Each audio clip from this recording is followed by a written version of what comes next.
Buenas tardes, mi nombre es Ademar y en este pequeño videito voy a explicar cómo realizar lo que es esta pequeña interfaz de usuario, esta interfaz de usuario sencilla, básica, utilizando lo que es la librería de tkinter de Python propiamente. Ahora, en este caso, después de crear el archivo y todo, lo primero es, y lo más importante para poder usarlo, es importar la librería de tkinter de Python. Es una librería que ya viene por defecto en la instalación cuando se instala Python, pero siempre la tenemos que importar de igual manera. En este caso yo le pongo el nombre de ventana, pero por conveniencia suele usar tk. Lo voy a dejar simplemente como estaba para ventana para que vaya compilando y se pueda ejecutar. Definimos primero que nada lo que es la raíz, el sistema raíz propiamente, que va a ser todo esto, toda la pantalla en sí, y decimos que es igual a la ventana.tk. Este es el procedimiento habitual. Y de igual manera, en el momento en el que se realiza la apertura de la raíz, es conveniente realizar raíz.mainLoop. Este raíz.mainLoop, como se ve aquí, es propiamente, se ejecuta. Lo que sí se abre es para que se pueda ejecutar todo el archivo de Python si se abre el archivo directo, sin necesidad de abrirlo desde lo que sería el IDE propiamente. Ahora, vamos explicando un poquito más todo. Primero que nada, es bastante interesante ver lo que es el título, simplemente que es lo que se va a cargar, lo que va a aparecer aquí, el nombre de la ventanita propiamente. El ancho de la ventana lo podemos definir con el alto y en este caso yo lo defino tanto el ancho como el alto para que cada vez que yo abra la ventana me aparezca centrada en la pantalla. Incluso vamos a verlo para que se pueda apreciar un poquito mejor. Hacemos una carga aquí rápidamente y en este caso por las dimensiones que tiene, pues que le he puesto, aparece un poquitito más abajo, pero siempre va a aparecer en el centro de la ventana. Ahora, siguiendo lo que es esta parte, la definición, siempre por convenio mío, lo que son definiciones, funciones y demás, lo pongo al principio del código para verlos claramente, de manera más sencilla y más rápida, y ya luego se empieza a escribir empiezo a escribir lo que es el código. En este caso, un label en una etiqueta para que no me interesa que esta parte es necesario cargar los datos que se piden a continuación, pero no me interesa que sea cliqueable o que se pueda hacer ningún tipo de carga ningún tipo de carga o introducción de documento, como puede ser, por ejemplo, en donde está nombre o apellidos, o bueno, modificarlo directamente, como puede ser en la parte de la edad. En este caso, estos campos, en el caso de lo que es el campo del nombre y en el caso de lo que es el campo del apellido, se hace propiamente con un entry. Se puede hacer con un entry y de igual manera, como se puede ver en este espacio más abajo, se puede hacer con un text. La diferencia es la cantidad de caracteres que soporta simplemente. En este caso, el entry es de una sola línea y el text propiamente es de múltiples líneas. Ahora, un poquito mayor definición, evidentemente también podemos definir lo que es el ancho que queramos que tenga, el alto no, en este caso el del entry no nos lo permite, nos puede dar un error, porque realmente el ancho, o sea, son comentarios de una sola línea, realmente. Es tan sencillo como eso. No tiene un ancho tan largo como puede ser un texto. En este caso del text sí podemos modificar también lo que es el ancho y el alto. Ahora, un poquito más allá, vamos, en este caso los botones radiales son propiamente, en este caso como se puede apreciar, es una opción de exclusión. Si se escoge uno, no se puede escoger el otro.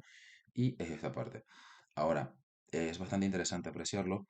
En el momento en el que se hace solo un radio, se usa con radio button para crear esta función, es esta propiamente.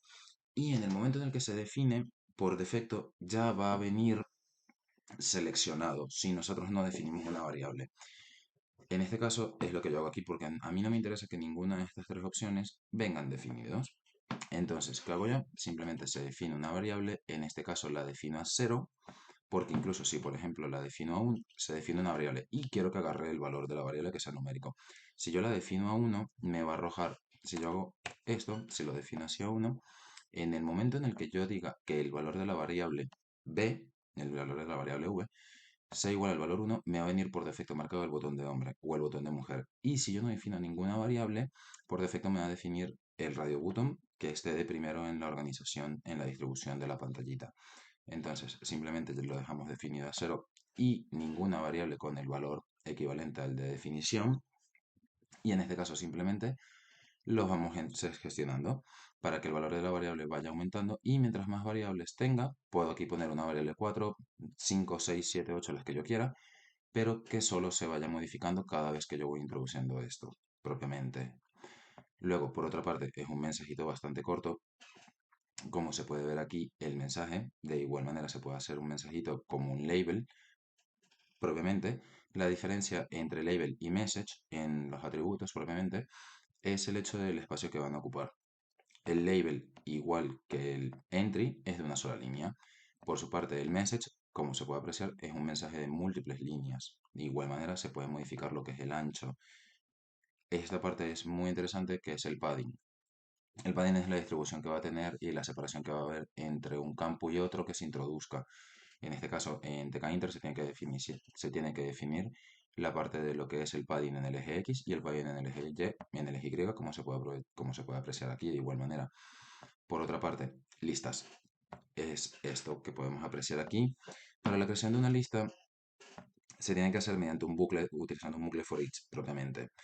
Primero que nada, agarramos y definimos lo que sería una lista. En este caso, para el ejercicio escogí como si fuera para una aplicación de un puesto de trabajo. Y lo defino la lista. Introduzco los campos que quiero definir. Y luego a continuación quiero que se me vayan ingresando estos valores que yo he puesto aquí en un listbox propiamente. Ahora, ¿qué voy a decir que va a pasar? Para yo poder introducir estas variables que tengo aquí, tengo que ir haciendo un bucle, que es por cada uno de los elementos contenidos aquí en esta lista, quiero que me lo vayas insertando en el listado. Y una vez ya lo tenga aquí propiamente, me vas ingresando ese puesto. Evidentemente también se puede modificar lo que es el ancho y el alto. En este caso simplemente lo modifique lo que es la parte del ancho, porque realmente no es tan extenso como para haber modificado el alto. Luego es un poquito esta parte de justificar brevemente lo que se puede apreciar el texto aquí. Es un label igualmente para que la persona pueda escribir múltiples textos más abajo utilizando lo que sería, por ejemplo, el texto. Así le podemos dar un poquito de utilización, es bastante simple y el texto por defecto ya viene con unas medidas definidas que realmente abarcan un espacio bastante grande de la pantalla y por eso es interesante poder modificar lo que es el ancho y el alto. Por otro lado, el botón cuadrado, el de toda la vida, el botón cuadrado, que en este caso se suele usar mucho para la parte de protección de datos, es bastante simple, bastante sencillo, que a diferencia de un radio button, se hace con un check button, simplemente. Es la misma estructura, que es el nombre de la biblioteca de tkinter como la estoy importando. Con el check button lo registramos en la raíz, es decir, en toda esta pantalla, el texto que queramos que tenga propiamente, y el punto pack es para que se pueda ver aquí propiamente en esta pantalla. Si nosotros no incluimos el punto pack, primero nos va a dar un error, y segundo, en caso de que no nos dé un error, luego simplemente lo que va a ir sucediendo es el hecho de que no se va a mostrar en la pantalla. Si yo quito el punto pack y me lo compila, no se va a mostrar en la pantalla, entonces es como si no hubiera hecho nada prácticamente. Y esta parte que es el menú. Esto es ya finalmente la parte propiamente más rápida. O bueno, antes de entrar al menú, que es un poquito más extenso y más complicado, está lo que son los botones. El de enviar, por ejemplo, que es cuando ya queremos que esté todo listo, pinchamos enviar y nos lo carga de manera. Ahora, en este caso, para hacer el botón, se hace con el comando de botón propiamente, el texto lo definimos y el comando que queremos que se ejecute.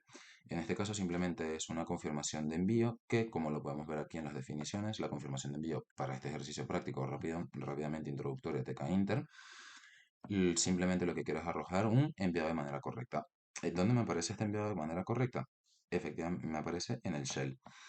Ya le he dado un par de veces antes, incluso vamos, lo pongo de este lado para que se pueda apreciar, porque cada vez que yo vaya pinchando el botón de enviar, me va a mostrar un enviado correctamente en el shell propiamente de Lidl. Ahora, lo que es el menú. En este caso, por menú me refiero a estos botoncitos que vemos acá arriba. En la librería, para cuando hacemos una interfaz de usuario con tkinter, los menús, estos botoncitos no nos vienen, los tenemos que definir nosotros propiamente. Y esto se hace con la barra de menú propiamente.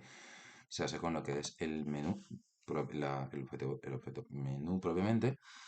Y necesitamos crear una variable, en este caso la barra menú. ¿Qué pasa? La barra menú va ubicada en la raíz y necesitamos hacer una configuración para que esta variable menú sea igual a este menú. ¿Y qué hacemos? Primero definimos el campo que queremos que se vea primero, que sería archivo, o en el segundo caso editar, en el tercer caso ayuda, y en el último salir simplemente. Vale. esta estructura la hacemos siguiendo esto. El nombre que queremos que se vea, dónde va a estar ubicado propiamente, que es en la ventana, utilizando la propiedad de menú.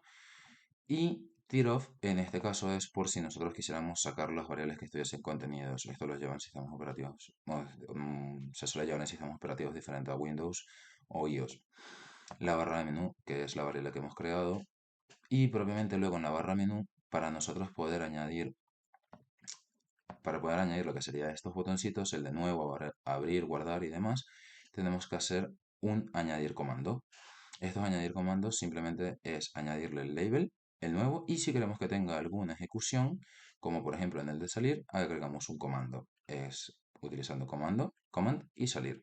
¿Qué pasa? Esta, evidentemente, la definición de salir lo tenemos que efectivamente definir, hacer una operación propiamente, y en este caso, ¿qué quiero que haga? Lo que quiero que haga es que yo al presionar este botoncito de salir, se me cierre toda esta pantalla propiamente.